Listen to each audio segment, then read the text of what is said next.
I've worked security for 12 years, and this was the only night I ran. I mean, really ran. Left my post, my keys, everything. But I keep thinking about what my mom said when I told her I got the job. "Danny, that's the building where your brother worked." I didn't have a brother. Never did. But she said it so matter of fact, like she was reminding me to pick up milk. It was at this office complex downtown. Nothing fancy, just insurance companies and accounting firms. I'd been doing the night shift there for about 8 months. Easy money, really. Walk around every hour, check the doors, make sure nobody's broken in. Most nights, I'd just sit in the lobby, reading or watching Netflix on my phone. The nameplate on the security desk said D. Morrison. Same as mine, which was convenient. They didn't even have to make a new one. The building was old, built in the 70s, and it had this weird layout where the elevator was right in the center and all the hallways kind of spiraled around it. Like a nautilus shell, my girlfriend said when she picked me up one night. Round and round, going deeper. During the day, it was fine, but at night, those hallways stretched on forever. The fluorescent lights would flicker sometimes. Not all at once, but like a wave moving through the building. Everything changed on a Tuesday in March.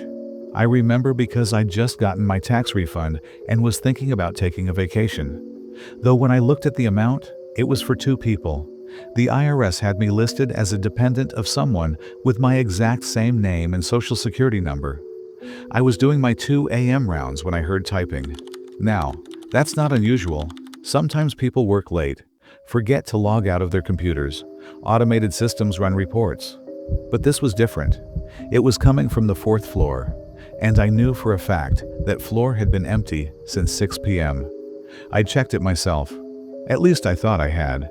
My rounds log showed 2 signatures for that floor, both in my handwriting, but one slightly different, neater. The typing was fast, really fast, like someone was just mashing keys as hard as they could. I took the elevator up.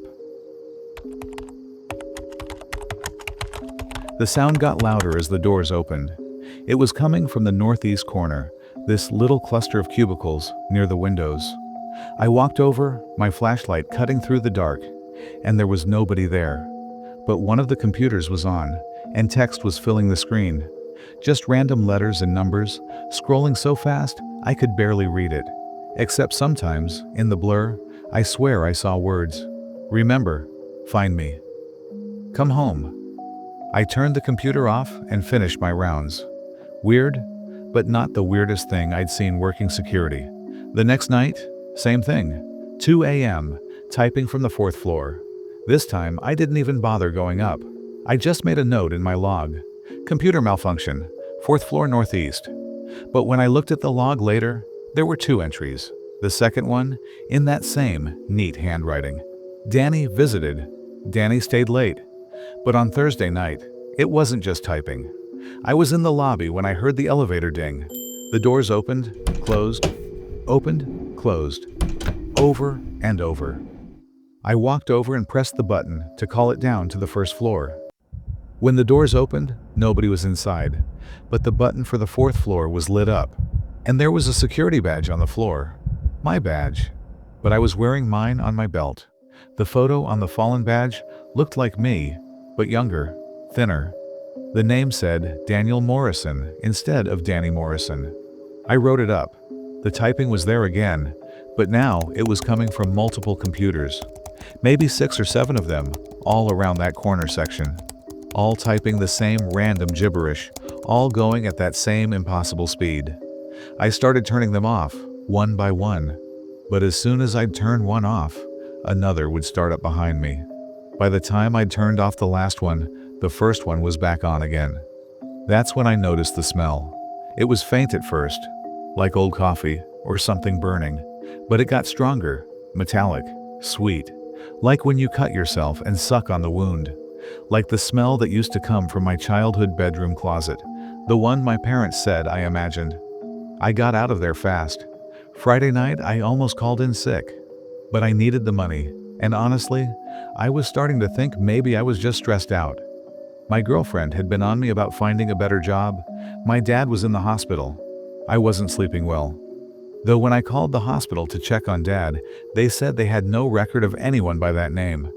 They asked if I meant Daniel Morrison, who'd been a patient there 3 years ago, but never made it home. But when I got to work, Jorge, the day security guy, pulled me aside. "Hey man," he said, "you been having any trouble on 4?" My stomach dropped. "What kind of trouble?"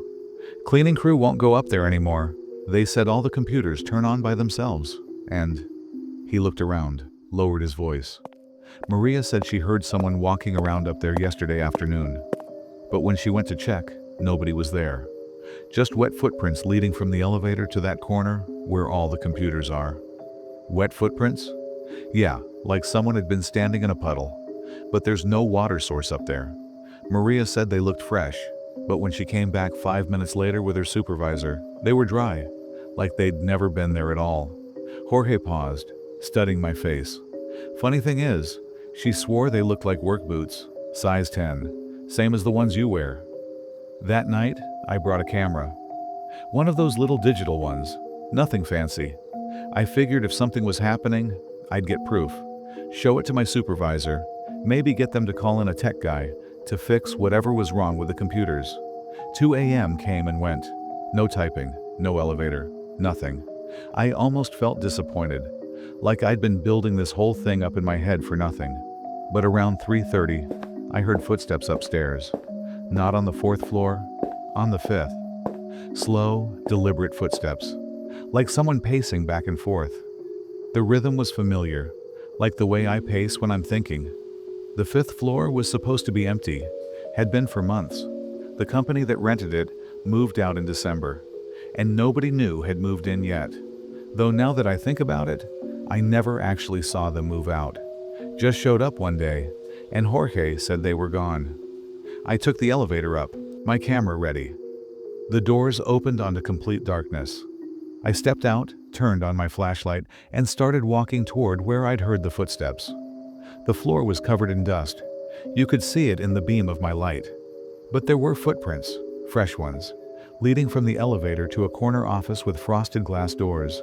The nameplate was still there. Daniel Morrison, Risk Assessment. I'd never seen that office before, never noticed it during my previous checks of the 5th floor. I was standing there, trying to make sense of it, when I heard my name, not loud, just a whisper. "Danny." I spun around, shining my light everywhere, but there was nobody there. Just empty office space and dust and those footprints that matched my boots exactly. "Danny." Again. Closer this time, coming from inside the office. I ran. I'm not ashamed to admit it. I ran to the elevator, jabbed the button, and rode it down to the lobby. But when the doors opened on the 1st floor, all the lights were off. The lobby was completely dark. I knew I'd left the lights on. I always left them on during my shift.